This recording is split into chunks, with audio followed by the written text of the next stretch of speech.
every day. Every day you lie. And I can hear what you're saying. You're saying, Traci, I go to church.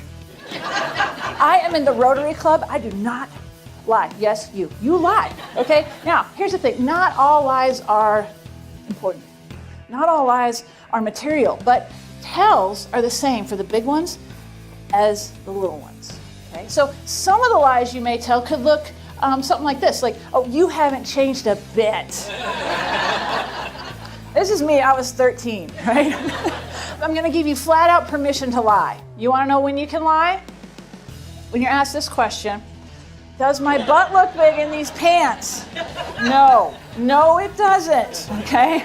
Free pass from the body language expert, okay? So there's one thing you gotta know.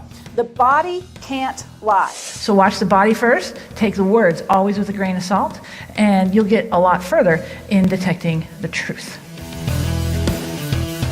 Hi, Sharks. Got one question for you. What do Chris Christie, Lance Armstrong, and Vladimir Putin have in common?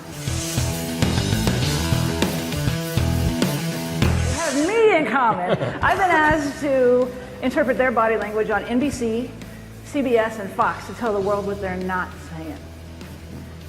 And I could do that for you too.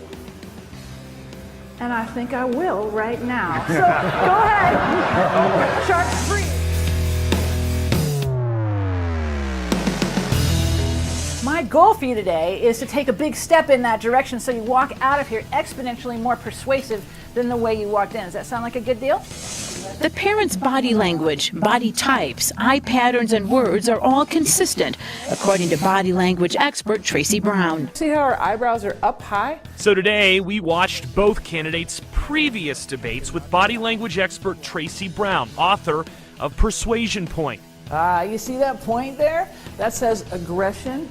A body language expert tells us sweating can tell you what's going on behind the soundbite. The body cannot lie. Our expert says watch first for the handshake before the debate ever begins. We watched the interview alongside Traci Brown, who actually raced with Armstrong on the USA cycling program in the early 90s. Now Traci is a body language expert who specializes in being able to tell whether or not someone is lying. I think one of the best ways to learn body language is just to have fun. So do you want to play my quiz show, Body Language Blitz? Does anybody want to play that? Okay, good. If you don't want to play, there's the door, because that's what we're going to do. So here's what I'm going to need. I'm going to need 3 contestants to come play up here. And one hit for me. Sass it up. Own it. There you go. Oh, look at that. Wow. No one's ever done that. Okay, so I got to try to match that. I don't know how. I got to pop it a little? Okay, wait, you're leaning that way? Yeah, okay, so she's leaning that way. If I'm going to match her, what am I going to do?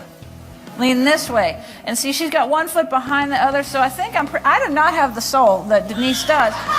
Who wants to know how to use some of the skills that you learned to talk your way out of a traffic ticket? Today's your lucky day. I'm going to go ahead and let you out of this ticket, but don't you ever, ma'am, disobey the law in my jurisdiction, because I'm the best cop out there. It's where I would drop the mic, but I'm not going to. Give him a big hand. This is an in-car guide on how to talk your way out of a traffic ticket. It fits right up in your visor.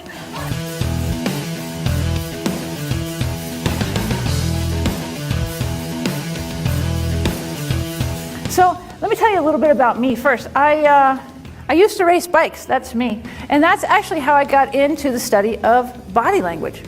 I was never the strongest one in the pack. So I started to be able to read my competition and pay more attention to them than I did the road. So I would look for these subtle signs, things like the drop of a shoulder, a little waggle of the hips, maybe a hitch in the pedal stroke. And so over time, I was able to correlate that with what was going to happen next, and I could outsmart my competition.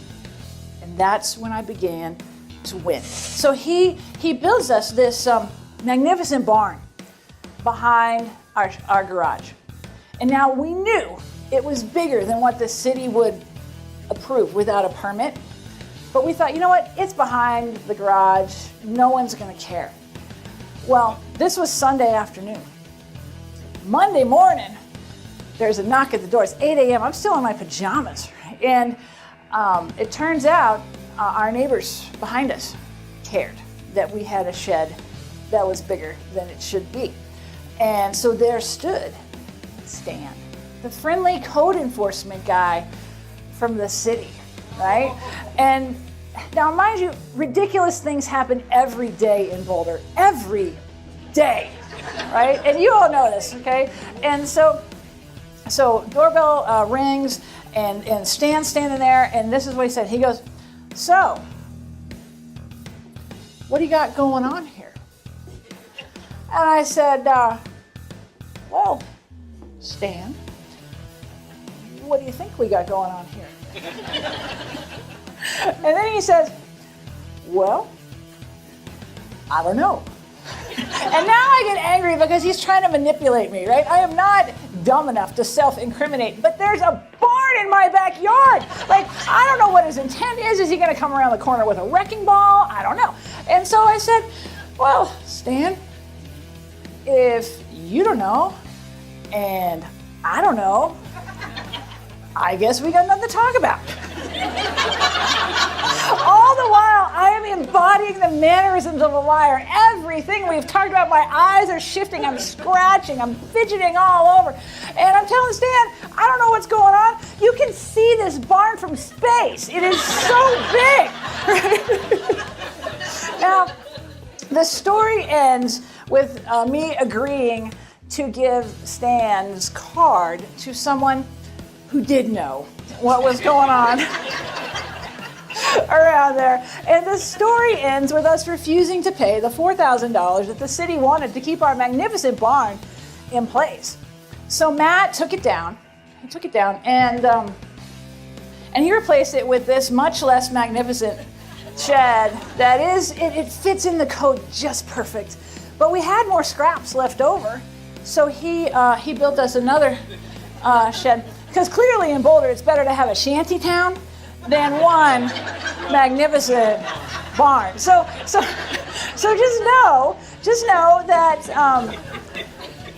when you feel forced a lot, you're not going to be able to rub it out. Okay, it's going to happen really fast. And now that you know because you'll feel this stuff, and you're going to know what you're doing, and you're just going to cross your fingers that other person hadn't been through one of my classes. Thanks, everybody. Thank you so much.